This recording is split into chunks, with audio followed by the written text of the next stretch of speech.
Hemos llegado al final de la semana, de esta semana de la lección número 9. Ya nos queda muy poco, Pastor Dani Perla, de estudiar, pero muy poco en este folleto, porque creo que los temas han sido para seguir estudiando más y más. Extraordinario, así es. Extraordinario, como usted dice. Y hoy vamos a hacer un resumen sobre algunos puntos que necesitan ser reforzados, porque es importante que los tengamos bien claros en nuestra mente. Así que vamos a orar pidiendo la dirección de nuestro Dios. Querido Padre, venimos ante tu presencia para pedir que por favor tú nos acompañes y que tu Santo Espíritu ilumine nuestra mente con lo que hemos aprendido esta semana y con esta reflexión de este día viernes. En el nombre de Jesús lo pedimos. Amén. Pastor Dani Perla, durante la semana hemos hablado sobre el sacrificio perfecto de nuestro Señor Jesucristo. Él es el sacrificio perfecto. Pero quizá hay algo que debemos reforzar y remarcar, porque en el antiguo sistema levítico se hacían muchos sacrificios. Cada día había una gran cantidad de sacrificios. Cada año había un sacrificio especial. Eso usted nos lo explicaba en la semana. Cada año, en ese día de la expiación o el día del Yom Kippur, también había un sacrificio especial. Pero el asunto es que se hacían continuamente. De hecho, usted usa esa palabra también, el continuo.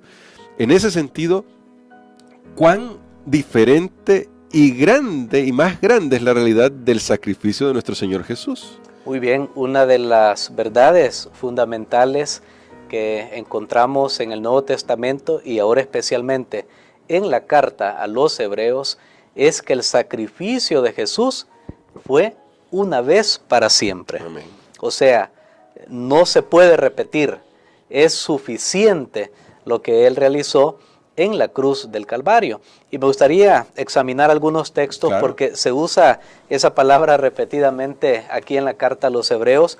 Podemos ir a Hebreos capítulo número 7 y el versículo 27. Vamos a examinar primero qué dice este texto y vamos a leer otros más para luego comentar qué es el significado profundo que tiene o grande que tiene esa frase, que el sacrificio de Cristo fue una vez para siempre. Bueno, Hebreos 7:27 dice así: que no tiene necesidad cada día, como aquellos sumos sacerdotes, de ofrecer primero sacrificio por los propios pecados y luego por los del pueblo, porque esto lo hizo una vez para siempre, ofreciéndose a sí mismo. Muy bien, aquí lo dice claramente, ¿verdad? Claridad. Una vez para siempre. Veamos Hebreos capítulo 9 y el versículo 26.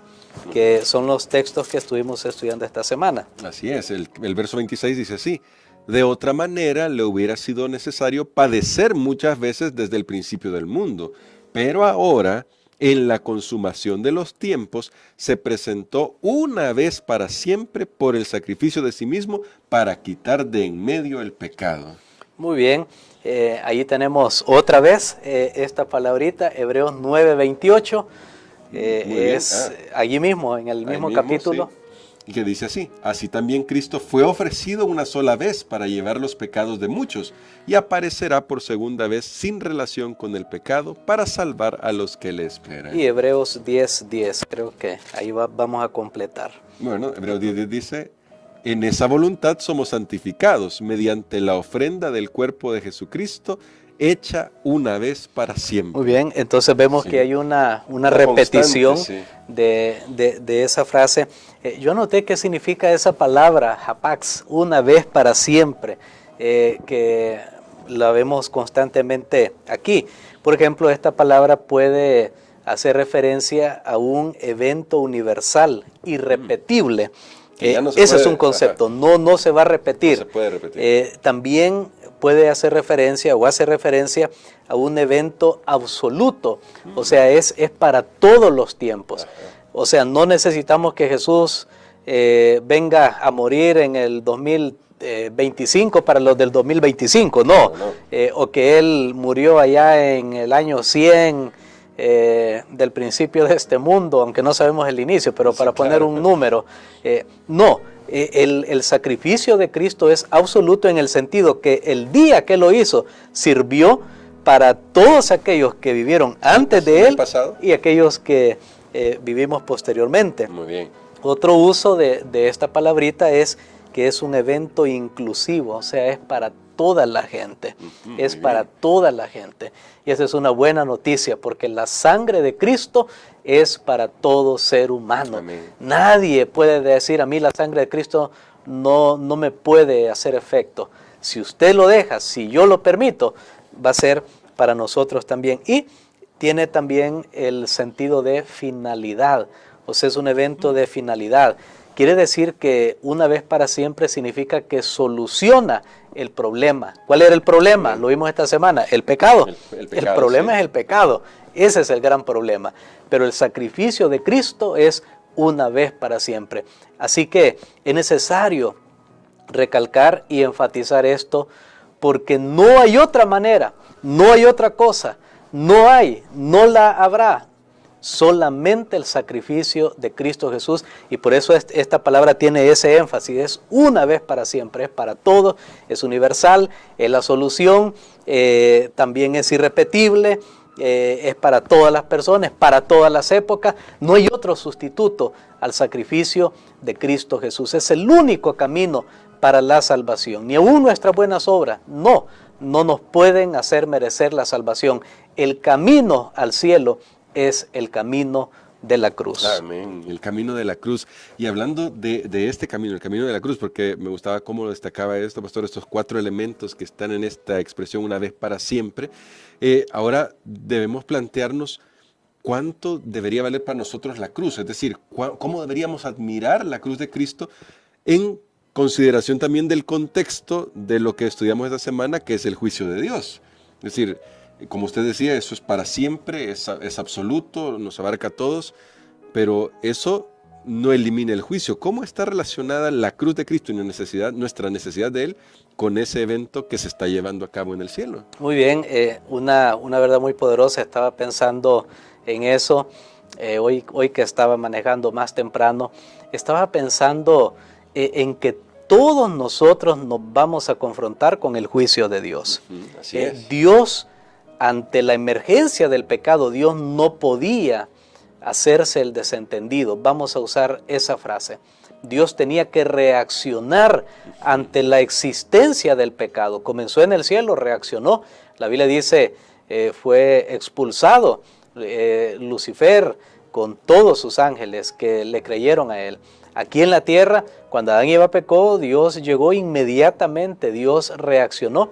Eso tiene que ver con el juicio, porque el juicio de Dios es su justa reacción ante el pecado, que es tan contrario a su naturaleza. Pero aquí viene la buena nueva del juicio, que ese juicio ya no, en la vida del creyente, ya no es para condenarlo, Amén. Sino que es para vindicarlo. Amén. Gracias a Cristo Jesús. Así que esa es la buena nueva. Claro, si yo voy a presentarme al juicio en mis propias obras, en mis propios méritos, lo voy a perder.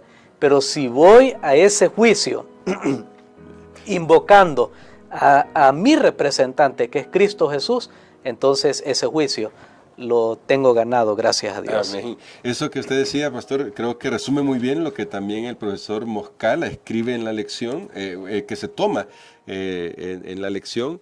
Y me gusta mucho algo que quiero destacar rápidamente. Dice, Dios no está ahí para mostrar mis pecados como en un escaparate. Al contrario, apuntará en primer lugar a su asombrosa y poderosa gracia transformadora. Y frente a todo el universo, Él, como el verdadero testigo de toda mi vida, explicará mi actitud hacia Dios, mis motivaciones, mis pensamientos, mis hechos, mi orientación y mi dirección en la vida.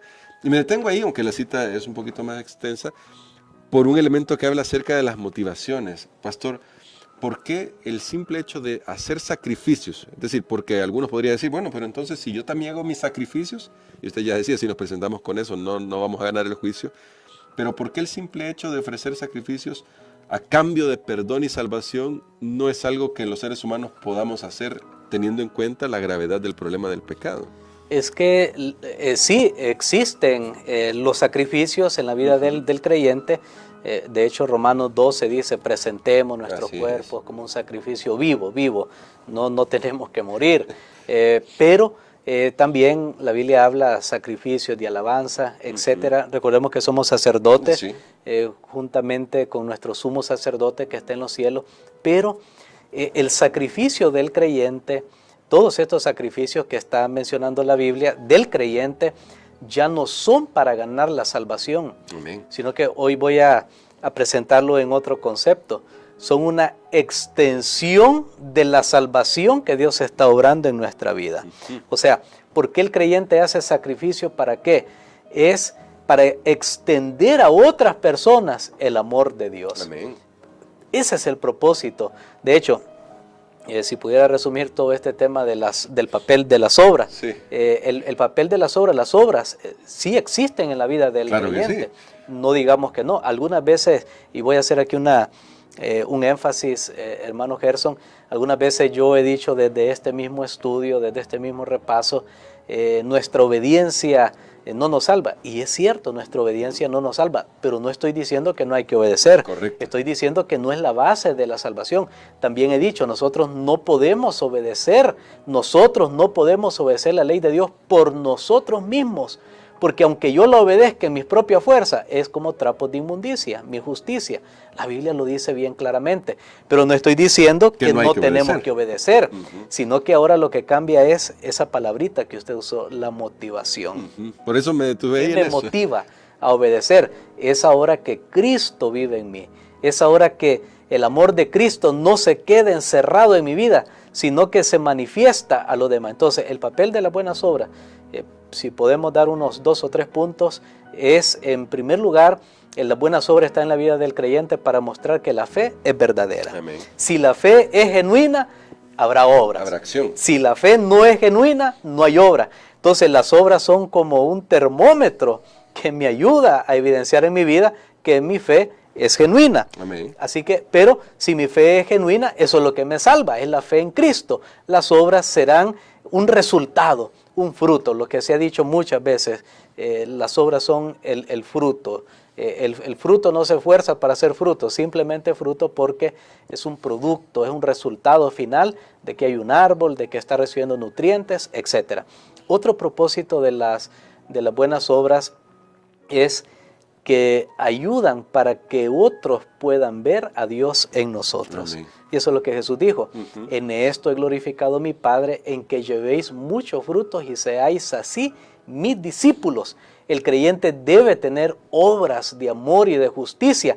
Y entonces la gente ve y dice, qué bonita la vida de esa persona, qué maravilloso, cómo esta persona se comporta, cómo se conduce. Bueno, entonces pueden ver a Dios. Entonces ese es uno de los propósitos también de las obras, es llevar gloria a Dios, ya no salvarse, recuerden, no, solo evidenciar que ya estoy salvo, que tengo fe, que Dios está haciendo una obra en mi vida y por supuesto las buenas obras sirven para que nosotros podamos anunciar el Evangelio, podamos ir y predicar el Evangelio. Entonces creo que eso es muy importante, pero jamás usted diga, por favor, que no hay obras, que no hay obediencia en la vida del cristiano. Sí la hay, sí hay, y deben haber muchas y variadas y en diferentes, podemos decir, niveles, porque el mismo apóstol Pablo, él decía, por ejemplo, yo lo he llenado todo del Evangelio de Cristo, yo me esforcé más que los apóstoles, aún los que anduvieron con Jesús, y no escuchamos en la Biblia de Tomás, ya después qué pasó con él, la tradición habla que se fue a la India o a no sé dónde, bueno, pero escuchamos de Pablo y pareciera que Pablo trabajó más que Tomás, que Andrés, que todos ellos, pero no estaban más salvos que ellos. Andrés y Tomás estaban tan salvos como Pablo, porque la salvación es en Cristo Jesús. Eso tiene que quedar muy claro. Amén. Y sí, queríamos dejar muy claro esto, y gracias, pastor, porque definitivamente ante todo lo que hemos aprendido esta semana, que ha sido bastante intensa la lección, lo que queremos es dejarle la seguridad de la salvación en Cristo Jesús. Como ya bien nuestro pastor nos lo explicaba, lo que Cristo hizo en la cruz es irrepetible, nos abarca a todos, es absoluto, nos decía. Y es para todos los tiempos. Y para todos los tiempos, y gloria a Dios por eso. Y creo, pastor, que esto es algo por lo cual estar agradecido. Tal como Pablo prorrumpía en alabanza, creo que nosotros podemos también alabar a Dios por todo lo que Él ha hecho por nosotros. Amén. Vamos a orar. Padre, te damos gracias, Señor, por la obra de la salvación en la cruz del Calvario. Gracias porque Jesús no es alguien a quien tú usaste para sustituto, sino que eres tú mismo entregándote como sustituto del ser humano. Por eso tú eres justo y puedes justificar al que es de la fe en Cristo. Señor, no entendemos todas las dimensiones de este tema, porque sabemos que el pecado es un asunto que irrumpió en el universo puro, santo que tú tenías, que es un misterio para nuestras mentes. Pero Señor, lo que sí entendemos ahora es que podemos agradecerte porque no nos diste lo que merecíamos, que era la muerte, sino que nos diste el don de Jesucristo, la vida eterna. Amén. Ayuda a alguien que está debilitado en su fe, que está dudando, que está vacilando, para que pueda ver a la cruz de Cristo, pedir perdón por sus pecados, encontrar esperanza y comenzar a vivir una vida nueva que se extienda en obras de amor, en frutos maravillosos para tu honra y tu gloria. Lo pedimos en el nombre de Jesús. Amén. Amén.